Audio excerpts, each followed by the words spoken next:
మాసంలో వచ్చేటటువంటి పౌర్ణమి ముందు శుక్రవారం వరలక్ష్మీ వ్రతం.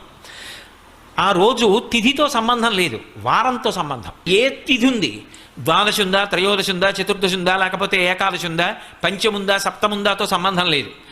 చివరికి వచ్చేస్తుంటుంది శుక్లపక్షం. పౌర్ణమి ముందు శుక్రవారం ఏమొస్తుందో ఆ శుక్రవారం నాడు వరలక్ష్మీ వ్రతం చేస్తారు. వరలక్ష్మీ వ్రతం చెయ్యడానికి అసలు ఈ వ్రతం ఉన్నది అని మొట్టమొదట లక్ష్మీదేవి ఎవరికి చెప్పింది? చారుమతికి చెప్పింది.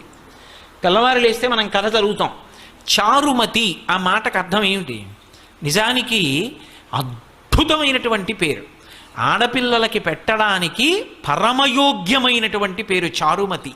ఎంత చక్కటి పేరు! చారు అంటే సత్, మంచి అని, చాలా చక్కటి ఆలోచన కలిగినది, విశాల బుద్ధి కలిగినది. మతి బుద్ధి, మంచి బుద్ధి కలిగిన పిల్ల, దానికి అర్థం